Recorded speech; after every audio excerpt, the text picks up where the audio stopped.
Halo semuanya, pernah nggak sih Anda bertanya-tanya gimana caranya mengubah keahlian jadi pengaruh, terus pengaruh itu jadi pendapatan? Hari ini, kita bakal bedah tuntas ide-ide cemerlang dari buku Wealthy and Well Known. Yuk, langsung kita mulai. Oke, kita mulai dari sini. Pernah nggak Anda merasa jadi rahasia terbaik di dunia?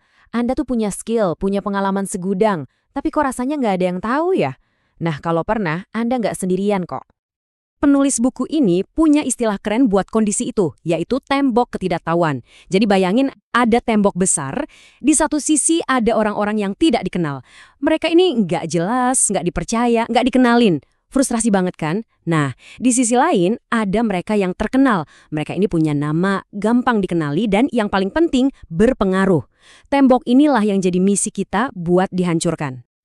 Terus, kenapa sih banyak banget orang hebat yang mentok di sisi tidak dikenal ini? Ternyata alasannya seringkali justru karena mereka terlalu bersemangat. Sebagian besar merek pribadi itu gagal karena mereka mencoba melakukan terlalu banyak hal untuk terlalu banyak orang. Fokusnya jadi pecah, energinya habis, dan hasilnya ya gitu-gitu aja. Sebelum kita bisa hancurin tembok itu, kita harus paham dulu apa yang mau kita bangun. Namanya reputasi. Definisinya kedengaran simpel banget, tapi dalam. Reputasi itu adalah apa yang muncul di kepala orang lain waktu mereka mikirin Anda. Jadi ini bukan soal logo atau tagline, tapi murni soal persepsi. Nah, ini bagian yang paling seru. Ternyata reputasi itu bukan sihir, ada rumusnya loh. Rumusnya adalah hasil dikali jangkauan sama dengan reputasi. Hasil itu ya keahlian Anda, pencapaian Anda, tapi jangkauan itu soal berapa banyak orang yang tahu soal hasil hebat Anda itu. Dan karena ini perkalian, kalau salah satunya nol, ya reputasi Anda juga nol. Keduanya wajib ada. Biar lebih kebayang, kita lihat contoh nyata ini. Michael Phelps dan Katie Ledecky. Dua-duanya perenang olimpiade yang luar biasa. Phelps punya 28 medali, Ledecky 14. Hasil mereka sama-sama kelas dunia kan? Tapi jujur deh, siapa yang namanya lebih familiar di telinga Anda? Kemungkinan besar Phelps, ya kan? Itu bukan karena hasilnya jauh lebih bagus, tapi karena jangkauannya jauh lebih luas. Ini nih yang membawa kita ke sebuah fakta yang kadang pahit buat diakui. Seperti yang tertulis di sini, kita itu hidup di dunia di mana ide terbaik nggak otomatis menang. Yang menang itu pemasar terbaik. Artinya, di dunia yang super bising kayak sekarang, kemampuan Anda buat menjangkau orang itu sama pentingnya atau bahkan bisa jadi lebih penting daripada hasil yang Anda ciptakan. Oke, jadi gimana dong cara nembus tembok ini? Jawabannya, dengan usaha yang terfokus dan tanpa henti. Coba deh, bayangin Anda lagi pegang palu godam di depan tembok beton. Kalau Anda mukul di banyak titik yang beda-beda, ya temboknya cuma bakal baret-baret doang. Tapi, kalau Anda fokus mukul di satu titik yang sama, terus-menerus, lama-lama tembok itu pasti retak. Nggak percaya?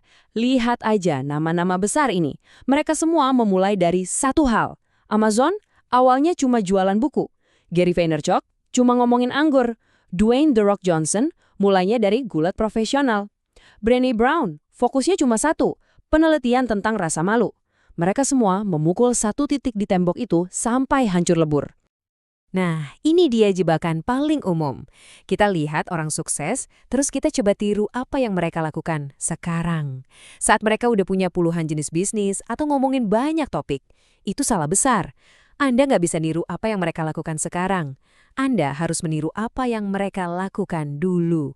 Fokus, dan fokus pada satu hal. Pasti pertanyaan selanjutnya yang muncul di kepala Anda adalah, oke, paham. Tapi gimana caranya saya nemuin satu hal saya itu? Titik spesifik mana di tembok yang harus saya pukul? Dan disinilah letak jawaban emasnya. Buku ini ngasih sebuah ide yang bisa mengubah cara pandang Anda selamanya. Anda berada di posisi paling kuat untuk melayani diri Anda di masa lalu. Coba deh renungkan kalimat ini sebentar. Artinya, setiap masalah yang pernah Anda taklukkan, setiap kesulitan yang berhasil Anda lewati, sekarang itu udah jadi keahlian super unik Anda. Contohnya, kisah Lewis Howes. Dia ini tadinya atlet profesional, tapi karirnya tamat gara-gara cedera. Dia benar-benar merasa tersesat, nggak tahu harus ngapain lagi. Akhirnya, dia bikin podcast School of Greatness buat belajar dari para mentor hebat. Intinya, dia menciptakan sebuah sumber daya yang dulu sangat dia butuhkan pas lagi di titik terendah.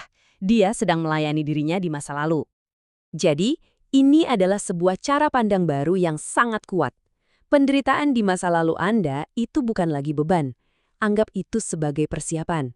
Setiap kegagalan, setiap sakit hati, itu semua adalah training yang mempersiapkan Anda untuk jadi pemandu bagi orang lain yang lagi ngalamin hal yang sama persis.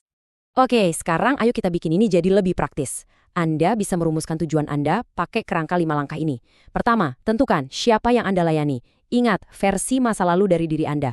Kedua, definisikan masalah yang mereka hadapi. Ketiga, gali penyebab sebenarnya dari masalah itu. Keempat, tawarkan solusi dari Anda. Dan terakhir, rangkum semua itu jadi satu hal yang jadi ciri khas Anda. Inilah fondasi merek pribadi Anda. Jadi, kita tutup pembahasan ini dengan sebuah renungan. Di luar sana, versi masa lalu dari diri Anda sedang menunggu.